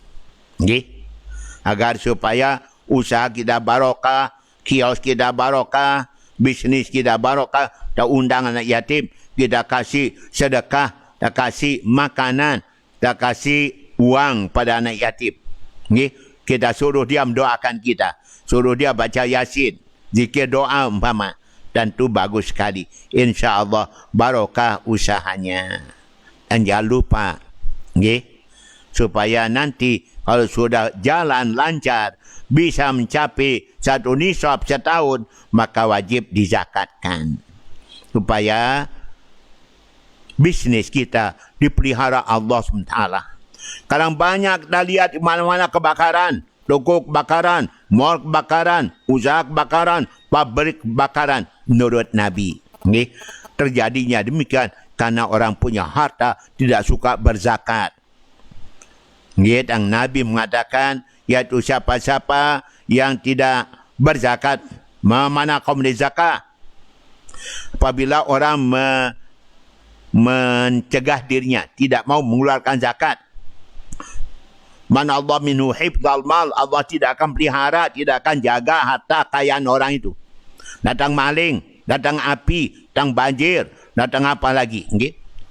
Bahkan hartanya akan ludas. Ma dha malun fi barin wala baharin la biman azaka. Dia akan hilang harta di darat, di laut, mati karena orang itu tidak pernah berzakat, tidak pernah bersedekah. Hasinu amwalakum bisedekah. Jaga pelihara hartamu, daganganmu dengan jalan kau suka bersedekah, insya-Allah taala. Demikian kepada Sambaliyah. Lanjut. Maaf Pak Ustaz, jadual jawab agama Islam malam apa aja? Kau tak tahu. Dah bertahun-tahun kita mengisi acara ini tiap malam Sabtu, malam Selasa, malam Sabtu, malam Selasa, okay? Jam 8 sampai 10 malam. Ada tak tahu, okay? Dah sudah bertahun-tahun kita ngisi acara ini. Dulu kalau idola malam Jumat. Okay? Kalau di RSPD 32 tahun dulu 3 kali dalam seminggu. Ingat dulu, iaitu okay? Malam Sabtu, malam Senin dan malam Rabu kalau tidak khilaf. Malam Rabu. Okay? Malam Jumat, mimbar agama Islam. Gimana kesalahan orang wanita? Dia minta cerai sama suaminya, padahal suaminya kangen sama dia. Dari Jenggi Watas. Para pendengar, Nabi telah menjelaskan, ayyuma imra'atin talabat min zawjiha talaq min ghairi ba'sin laha fahramun 'alaiha raihatul jannah. Siapa seorang isteri dikit-dikit minta cerai, dikit-dikit minta cerai, berdana alasannya tidak pas, tidak benar, okay? Maka haram baginya bau syurga. Haram baginya bau syurga. Itu dia balasan wanita dikit-dikit minta cerai. Okay? Auzubillah min dzalika. Kecuali betul-betul terpaksa, suaminya tidak tanggung jawab dan memberikan nafkah. Okay? Suaminya juga suka berbuat dosa maksiat, boleh, okay? Minta cerai melalui pengadilan agama tapi. Baik, Jenggi Watas. Lanjut. Apa tanda-tanda kasih sayang Allah kepada kita hambanya? Para pendengar, kalau kita sebutkan tanda kasih sayang Allah, pertama Allah memberikan kita iman, taufik dan hidayah. Kemudian Allah memberikan kita ketaatan, ibadah, takwa. Dan Allah memberikan kita ilmu tahuan yang bermanfaat. Dan Allah SWT memberikan kita kesehatan lahir dan batin. Dan Allah memberikan kita pasangan hidup yang soleh atau solihat. Dan Allah memberikan kita putra-putri yang taat, yang bakti, yang abrar. Dan Allah memberikan kita sumber rezeki yang halal, bekal ibadah kita. Dan Allah memberikan kita teman, kawan, sahabat, tetangga, orang baik-baik yang bawa kita untuk jadi orang baik juga. Itu antara lain tanda Allah sayang kepada kita. Bukan tandanya Allah sayang dan berikan harta banyak-banyak yang ujungnya karena harta itu kita menjadi lali ibadah pada Allah Ta'ala. Demikian pada hajjah. Terima kasih. Lanjut.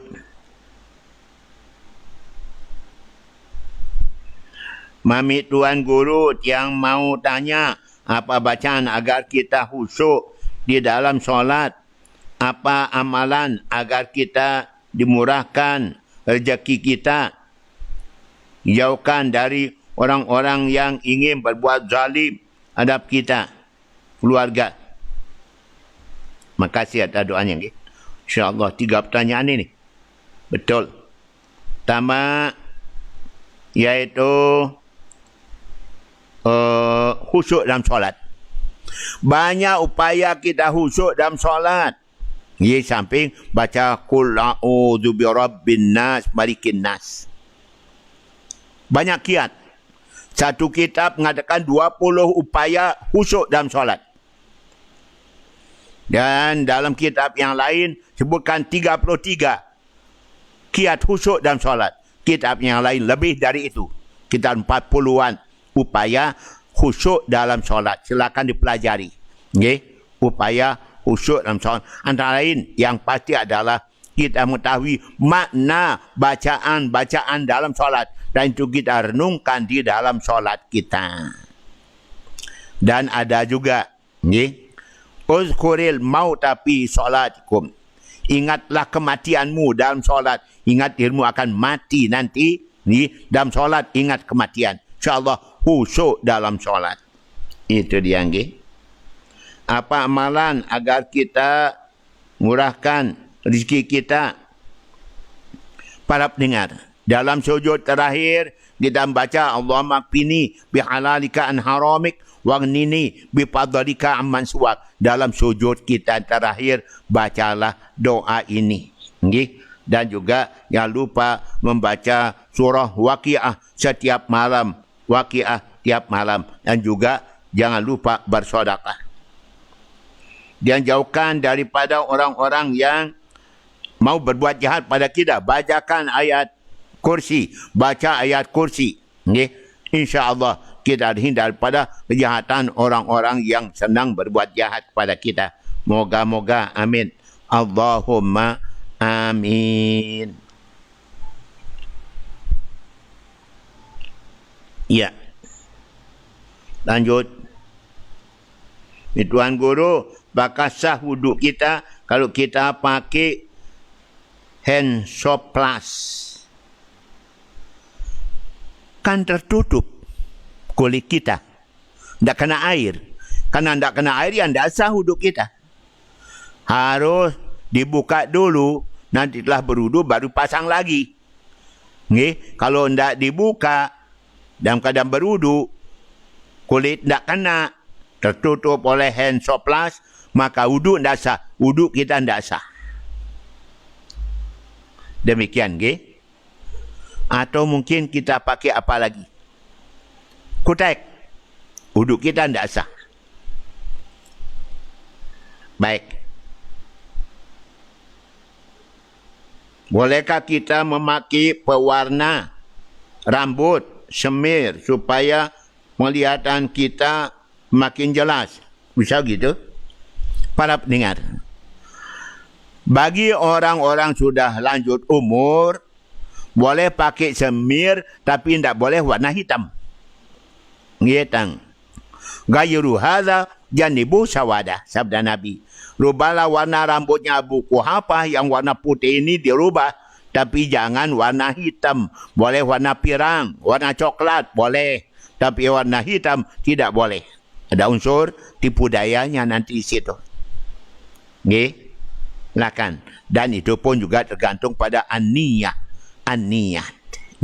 Ingat, tiap rambut putih yang ada di kepala itu mendatangkan yaitu kebaikan. Pahala, ampunan dan kemuliaan. Rambut kita yang putih di kepala kita atau uban.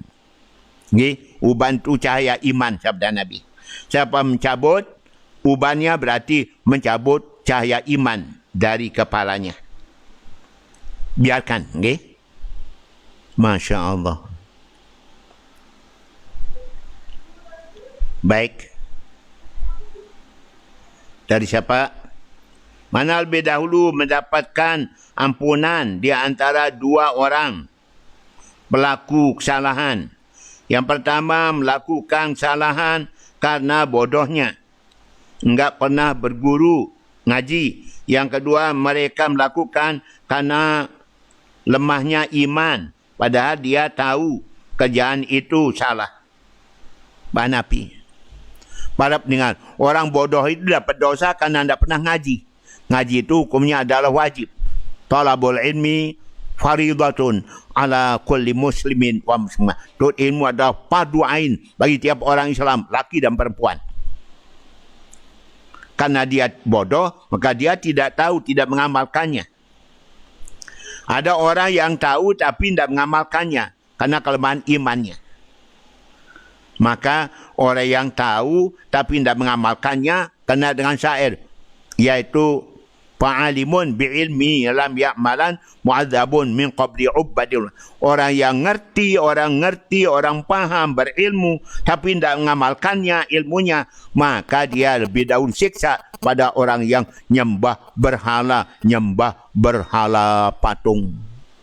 Ia sama-sama salah. Yang bodoh tidak mengamalkan karena tidak penuntut ilmu, padahal dia wajib penuntut ilmu. Dosa kalau tidak penuntut ilmu.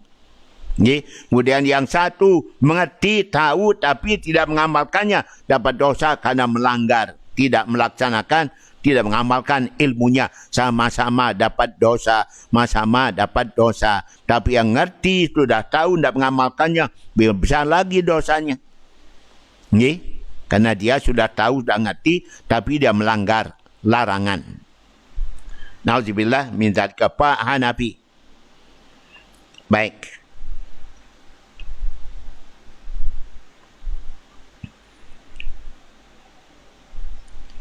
Tuan Guru, saya mau tanya apa hukum orang yang tidak mau maafin orang lain? Orang tidak mau maafkan orang berarti dendam. Dendam itu dosa tiada ampunan. Nabi bersabda, salah satun la tughfaru lahunna. 3 dosa tiada ampunan. Pertama, syirik kepada Allah. Yang kedua, sihir. Atau magic, black magic. Yang ketiga, wal hikdu ala akhikal muslim. Kau dendam pada saudara-saudaramu sama mukmin muslim, dosa tiada ampunan. Berarti dia tidak takwa. Orang takwa adalah wal afina 'anil nas. Orang takwa adalah orang sanggup maafkan kesalahan orang lain. Kalau dia tidak maafkan, berarti dia bukan orang takwa. Firman Allah dalam Al-Quran. Harus dia maafkan. Siap memaafkan. Walaupun orang itu tidak maafkan kita, dan tetap memaafkan dia. Silakan, lanjut.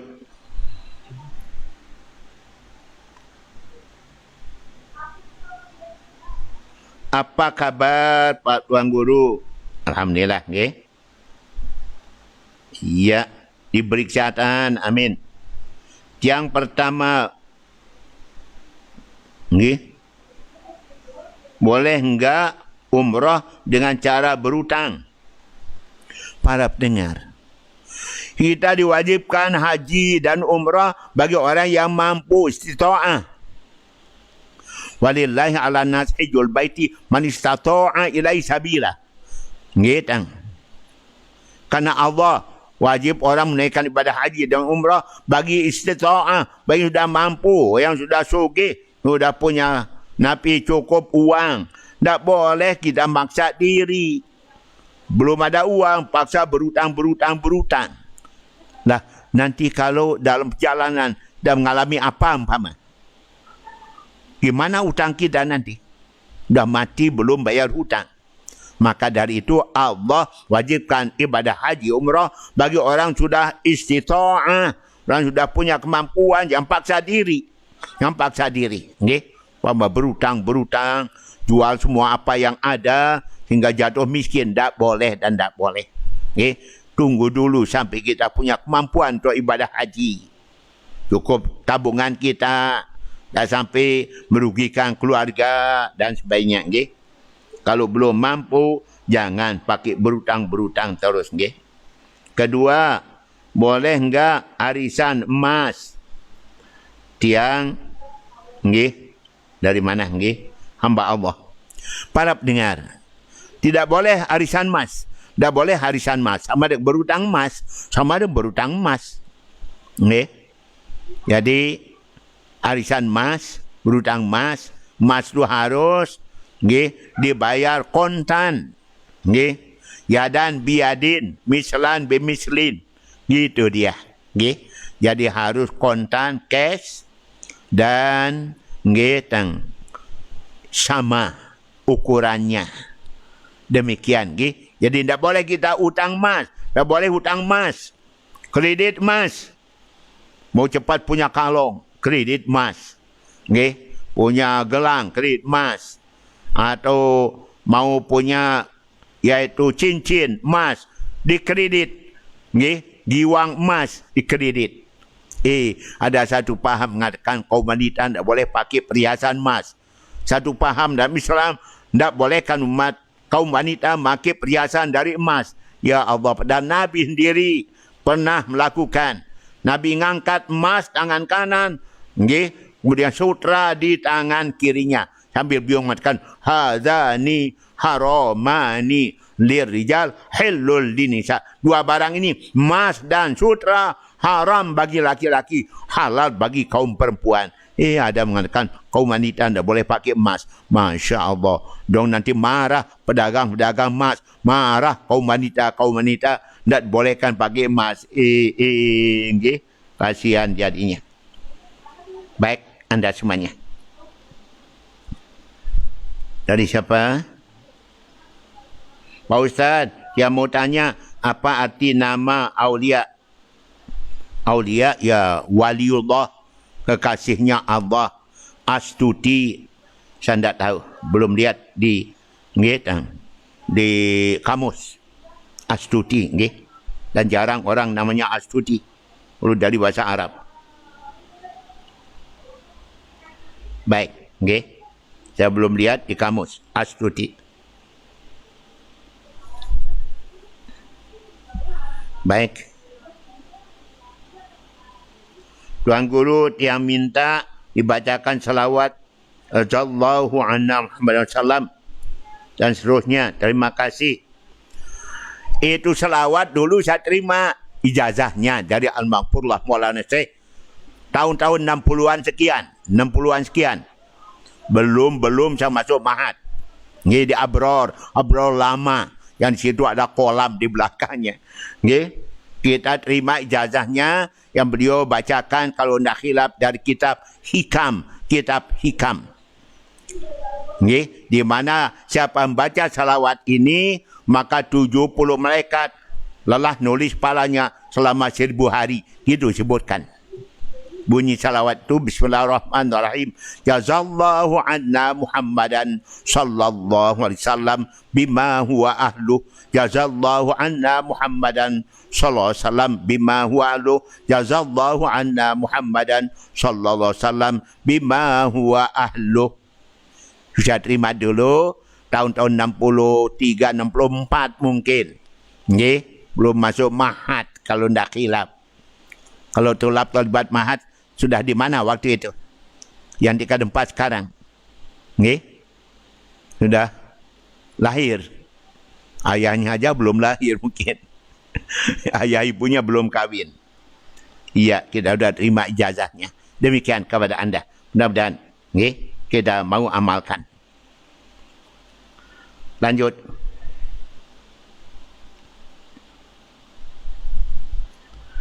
Ya. Yang ingin bertanya dari Pancor ya, pada doa kita untuk pergi nagih hutang, mohon jelasannya. Para pendengar, saya pernah nyampaikan, ada dalam kitab, yaitu kita pergi ke rumah tempat kita nagih hutang. Pama nagih hutang ke Pancor juga. Sampai di sana baca Fatihah 3 kali. Niatkan moga-moga kita dapat nagih hutang. Kemudian setelah itu bacalah oleh anda firman Allah, ayat diniatkan moga-moga orang itu mau segera bayar hutang. Dibaca banyak kali. Kalau tidak khilaf 11 kali. Yaitu Bismillahirrahmanirrahim, Al-Quran, ayat Quran. Wallahu mukhrijum ma kuntum taktumun. Wallahu mukhrijum ma kuntum sebelum masuk rumah orang itu. Wallahu mukhrijum ma kuntum taktumun. Wallahu mukhrijum ma kuntum taktumun. Setelah baca Fatihah 3 kali, ayat ini dibaca. Niatkan, moga-moga orang yang bakeh berhutang itu segera bayar hutang. Ya Allah akan keluarkan apapun yang kau sembunyikan. Itu makna ayat itu. Saya pernah dulu datangi oleh beberapa teman-teman dari Mas Bagi, minta ijazah doa ini. Saya dibawakan gula waktu itu.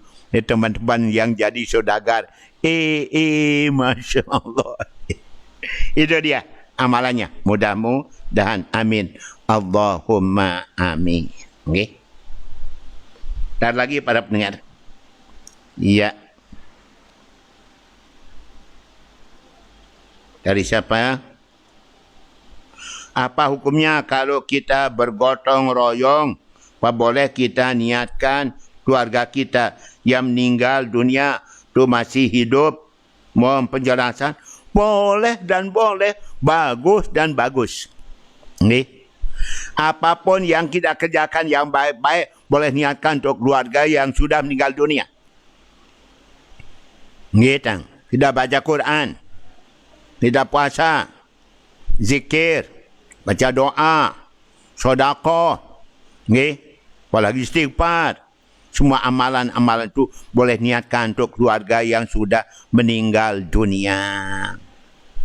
Pak Tuan Guru Baja mengatakan 3 yang paling utama bagi keluarga sudah meninggal dunia. Pertama, dah bacakan istighfar, mohonkan ampun pada Allah. Yang kedua, dah bacakan Al-Quran, sama Yasin, yang lainnya. Dan setelah itu kita sedekahkan, niatkan untuk almarhum, almarhumah. InsyaAllah semua itu akan sampai padanya. Atau kita gotong royong di masjid, musalla, dan niatkan pahala gotong royong kita untuk ibu bapa almarhum, almarhumah. Semua itu bisa sampai pahalanya pada mereka yang sudah meninggal dunia. Itulah keyakinan kita Ahlus Sunnah wal Jamaah. Itu keyakinan Ahlus Sunnah wal Jamaah. Tak bisa beramal, berbuat kebaikan untuk keluarga yang sudah meninggal dunia. Di zaman Nabi ada seorang sahabat. Ya Rasulullah, apa yang paling baik untuk orang yang meninggal dunia? Nabi mengatakan, alma, berikan sedekah air. Maka sahabat itu nyuruh bikin sumur. Lah sumur jadi, maka dia niatkan sumur itu untuk ibu bapa sudah meninggal dunia. Dia niatkan untuk ibu bapa sudah meninggal dunia. Karena Nabi nyuruh supaya orang itu beramal untuk ibu bapaknya dengan air. Maka dia bikin sumur, sumber air bersih, kemudian diniatkan, wakafkan untuk ibu bapa sudah meninggal dunia. Sumur yang dibikin tersebut. Zaman Nabi demikian.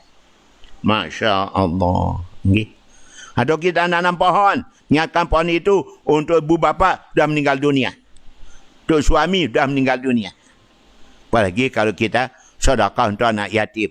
Masya Allah. Terima kasih pada anda. Pak Ustaz yang mau tanya, haruskah kita qadha solat kita kalau jam 6? Solat apa ya? Solat subuh. Jam 6 ya wajib qadha kapan kita sadar insaf. Man nama an salatin au nasiha fausaliya hina yadhkur. Siapa tiduran dari solat, siapa lupa daripada solat, kapan dia ingat sadar tahu dirinya belum solat, segera diqadha waktu itu. Jam 6 dia sadar, ingat, bangun, jam 6 dia qadha, tidak menunggu agak siang dan sebagainya atau nunggu waktu solat tiba. Tidak. Kapan dia ingat, sadar, di situ dia kerjakan solat yang belum dikerjakan. Itu dia sabda Nabi SAW. Baik, karena itu jangan suka terlambat solat.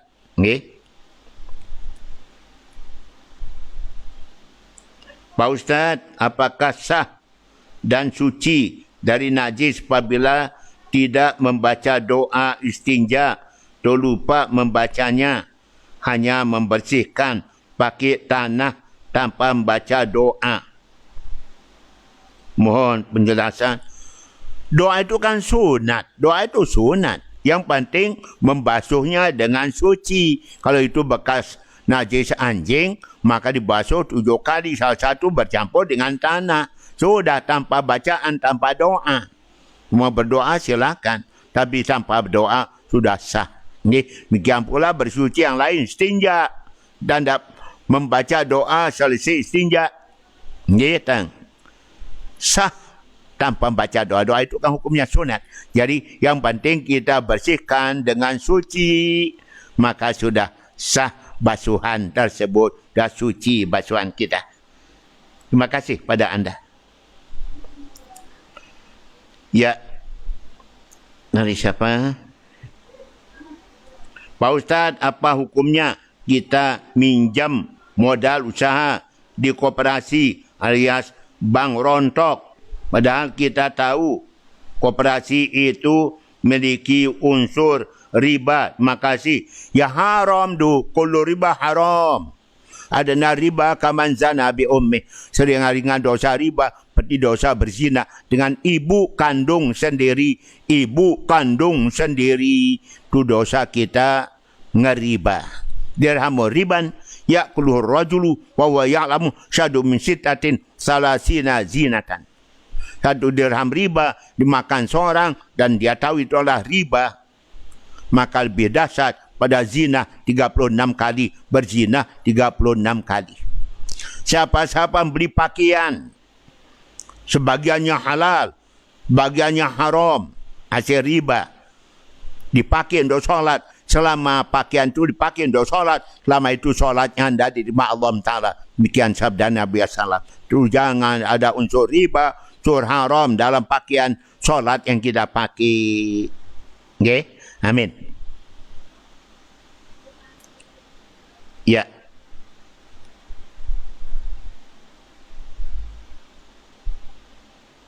Dari siapa? Dia mau bertanya, apakah ada amalan khusus yang diajarkan Rasulullah SAW agar kita dapat ke tanah suci Makkah untuk berhaji dari Aimal? Amalan, okay? Supaya kita dapat, ya kan sudah dijelaskan. Okay? Syaratnya. Mari kita renungkan firman Allah. A'udzubillahi minasyaitonir rajim. Wa may yattaqillaha yaj'al lahu min amrihi yusra.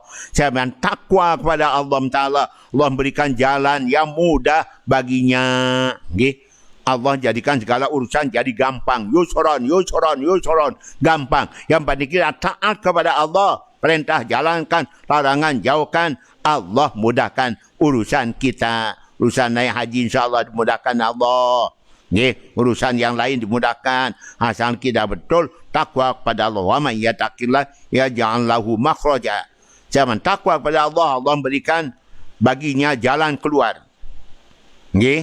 Kemudian yarzuquhu min haitsu la yahtasib. Allah akan berikan kepadanya rezeki yang tak diduga-duga. Rezeki untuk biaya haji dan sebagainya mudahkan. Yang penting kita betul-betul takwa kepada Allah Subhanahu wa ta'ala. Mari kita yakinkan firman Allah ini. Kita yakinkan betul dan kita amalkan. InsyaAllah jadi kenyataan. Takwa kepada Allah. Allah mudahkan pada urusan. Allah memberikan rezeki dan diduga-duga. Rezeki itu bisa jadi biaya pergi haji, pergi umrah dan lain sebagainya. Masya Allah. Okay. Tinggal satu para pendengar. Ya.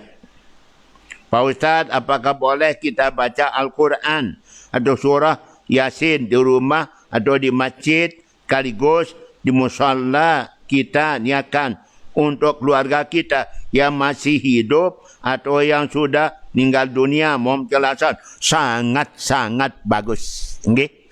Nabi kan bersabda, man zara qabra walidayhi yaumal jum'ah qara indahu Yasin ghufira lahu. Siapa ziarah kubur orang tuanya hari Jumat, dia bacakan Yasin, dia ampunkan baginya dosa. Dosa yang baca Yasin, dosa orang yang dibacakan Yasin. Faqra'uha inda mautakum, bacakan Yasin bagi orang sudah meninggal dunia dari keluargamu. Gitu dia. Okay? Siapa membaca Yasin suatu malam hari, maka diampunkan Allah baginya. Besok pagi sudah diampun dosa. Faqra'uha inda mautakum. Bacakan Yasin untuk keluargamu sudah meninggal dunia. Sabda Nabi sallallahu alaihi wasallam. Mari kita niatkan Yasin kita, bacaan Quran kita untuk ibu bapa kita yang sudah meninggal dunia. Amin. Allahumma amin.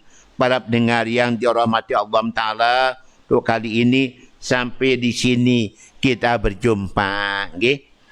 Mudah-mudahan Allah jumpakan kita pada malam berikut melalui waktu dan gelombang yang sama. Dan segala perhatian pengusaha biar yang jauh tempatnya Malaysia dan sebagainya, syukur, terima kasih. Mudah-mudahan kebaikan kita mendapatkan balasan dari Allah Subhanahu wa ta'ala. Amin. Allahumma amin. Akhirnya wallahu a'lamu bis-shawab. Wallahul muwaffiq wal hadi la sabilur rasyad. Wassalamualaikum warahmatullahi wabarakatuh.